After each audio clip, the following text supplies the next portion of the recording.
60 verses. Thera Maha Moggallana. Adapted from the archaic translation by Mrs. Rhys Davids. Maha Moggallana. His story is told in that of the Venerable Sariputta. After he had been initiated into monkhood for a week, and while he was occupied with his duties near the small village of Kalevala in Magadha, torpor and sleepiness assailed him, so that the Lord aroused him with the words, Moggallana, idleness is not the same as Aryan silence. Conquering his weakness by merely hearing an exercise on elements given him by the Lord, he attained the highest insight that a Buddha's disciple can reach. At another time the Lord, in conclave at the Jita Grove, pronounced him foremost in supernormal power of will. And the verses which he spoke while thus gifted were collected in a series by the compilers of the doctrine at the time of the council.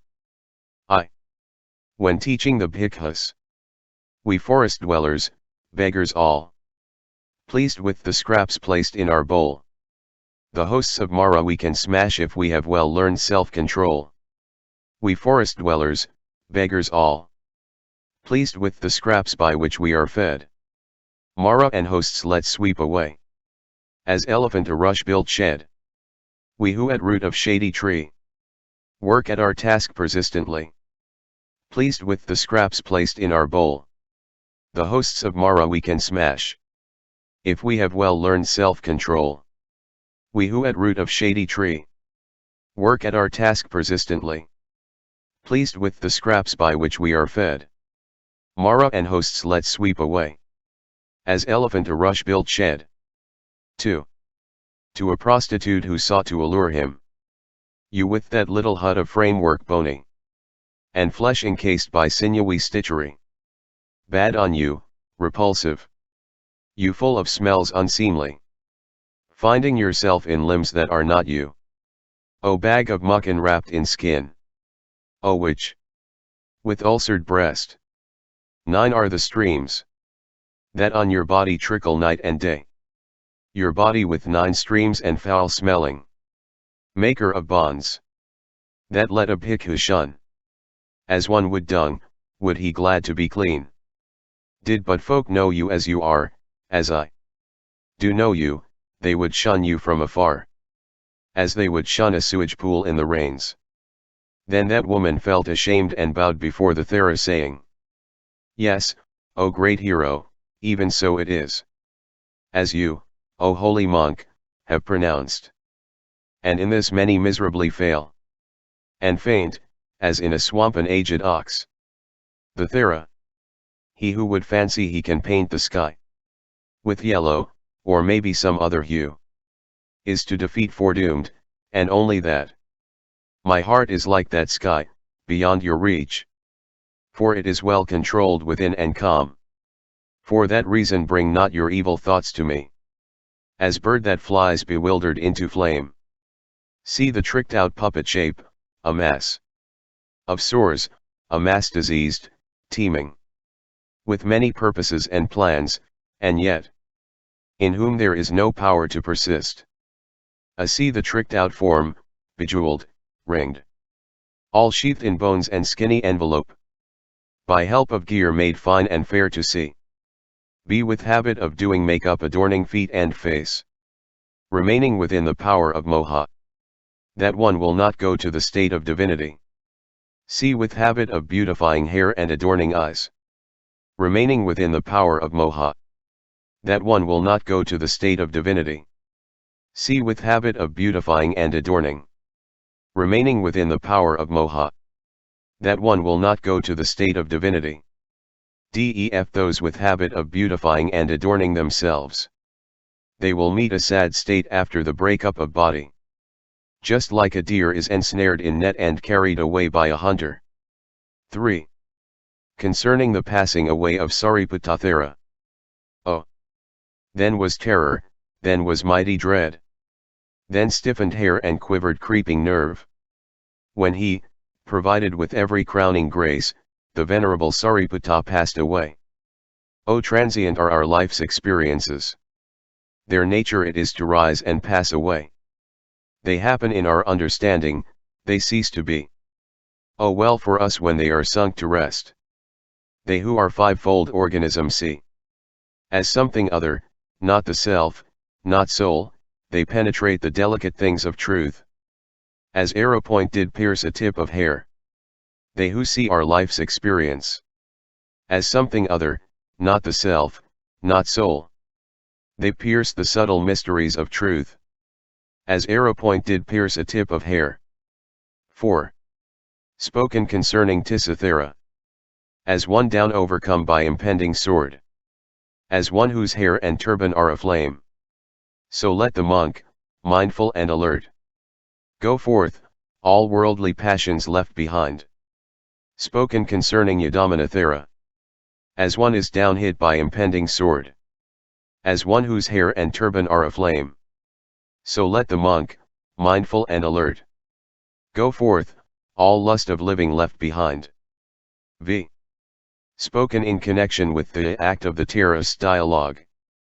By him advised, who, perfectly evolved, for the last time a mortal body was bearing.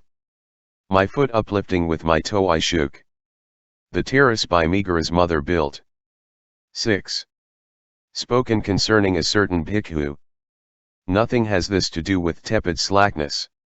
Not by a little toil can gain nibbana, deliverance from every tie and chain.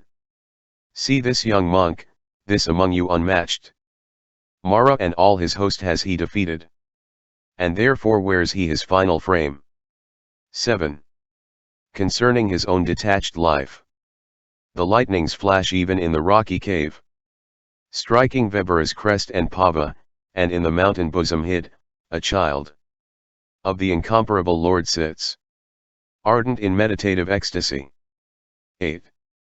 Entering Rajagaha for alms, he addresses a nephew of Sariputta Thera, a Brahmin of wrong opinions, who on seeing Kassapa the Great felt repugnance, as if he had seen the goddess of ill luck herself. The seer calm and serene, dead to the world, whose living is remote, aloof from men, the heir of Buddha, awakened one and chief of all. Greeted with honor by great Brahma's self. See him, calm, serene, dead to the world. The sage who lives remote, aloof from men. The heir of Buddha, awakened one and chief of all. Brahmin, give greeting low to Kassapa. He who 100 generations back can trace descent, all Brahmin ancestors. Himself as graduate and Veda-wise. Again among mankind reborn. Though he as teacher in the Vedas 3. Past Lord rank, wouldst honor him for that, to him your homage were not worth a straw. He who before he breaks his fast can touch mental emancipation's 8 degrees. In grade ascending and so back again. Then, only, comes forth to seek for alms. Assault you not a bhikkhu such as this. Refrain from digging up yourself, your good. Appease, Brahmin, and gratify your mind. In meditating such an arahant. Swiftly lift up your hands and greeting give. Set not that head of your in jeopardy. 9. When addressing a bhikkhu named Pola. He did not yet see the blessed Norm who has eternal living in his train. From coarse precinct he wanders afar. Straying in error's devious dangerous ways. Like to a worm obscene besmeared with dung. He indulges in the sinful things of life, plunged in pursuit of favors and of gain. Bare of true profit goes Pola. X. In praise of the venerable Sariputta. Yonder see where Sariputta goes. So nobly fair. Emancipated he. By meditation rapt, and purity, and all his inner self is well composed.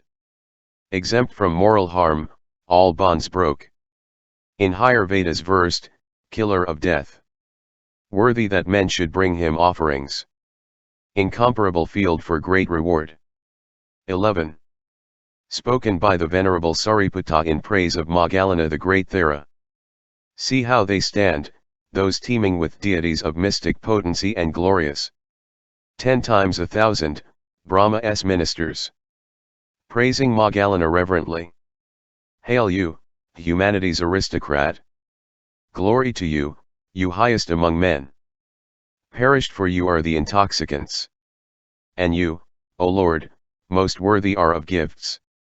In honor held by men and gods alike, uprisen as the conqueror of death. As lotus from the water takes no smear, so you in changing world do not adhere. He who even in a moment by 1,000 ways can take purview of all the world, as were he Brahma's very self. Yes, here's a monk versed in power of spiritual magic who did see what time did suit for gods and men to die and come to be. 12. Moggallana the Great speaks, affirming his own gifts. Now Sari's son by wisdom, virtue, self-control, excels all. Here let this monk stand supreme. But I can instantly innumerable times create a living shape, skilled to transform myself. As other, yes, all magic power have I at will.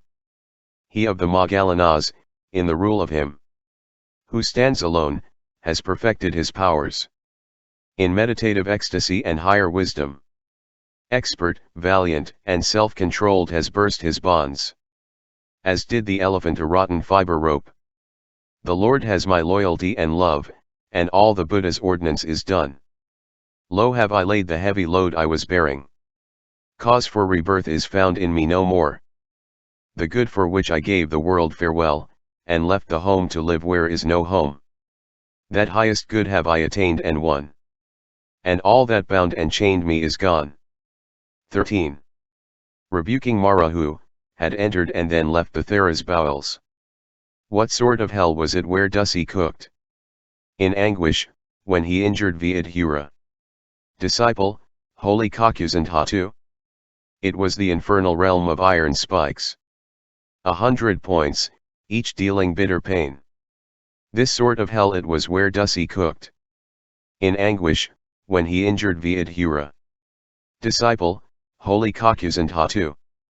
If you a monk who can tell thus much. Disciple of the Buddha do assail. Black-hearted sprite. To misery you must go. Far in the midst of ocean, palaces have stood an aeon, exquisite, with hue of beryl stones, flashing like crests of flame. There dance full many nymphs in many hues. If you a monk who can tell thus much. Disciple of the Buddha do assail. Black-hearted sprite. To misery you must go. Incited by the Buddha's self I did. With all the bhikkhu order looking on, my foot uplifting, with my toe I shook. The terrace by Megara's mother built. If you a monk who can tell thus much. Disciple of the Buddha do assail. Black-hearted spirit. To misery you must go. I who my foot uplifting, with my toe, caused Vijayanta's terraced temple to shake. Rigid as iron by my magic power. And through the deity's sent thrill of dread. If you a monk who can tell thus much. Disciple of the Buddha do assail. Black-hearted sprite. To misery you must go. He who in Vijayanta's terraced temple did take Sakka the deity to task. Come, friend, and did you really understand? Release through end of craving taught to you. To whom Sakka made answer truthfully. If you a monk who can tell thus much. Disciple of the Buddha, do assail. Black-hearted sprite. To misery you must go. Who chased great Brahma's very self. Seated in conclave in Suttama's hall. Come tell me, friend, have you today the views which in the days gone by were views of yours? Or see you now the glory of your heaven? How age by age it all is passing by? To whom Brahma made answer truthfully. My lord, no longer do I hold the views which in the days gone by were views of mine. I do see the glory of my heaven. How age by age it all is passing by. Today I hold it false what once I said. I am eternal. Permanent am I? If you a monk who can tell thus much. Disciple of the Buddha, do assail.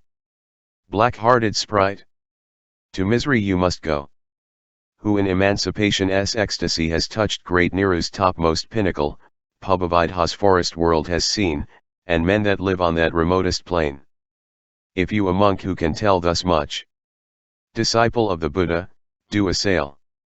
Black-hearted sprite, to misery you must go.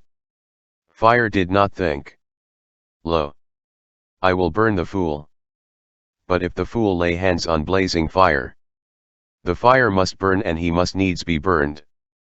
Thus, Maha, you on Tathagatha had made attack earlier, but it was to your own hurt.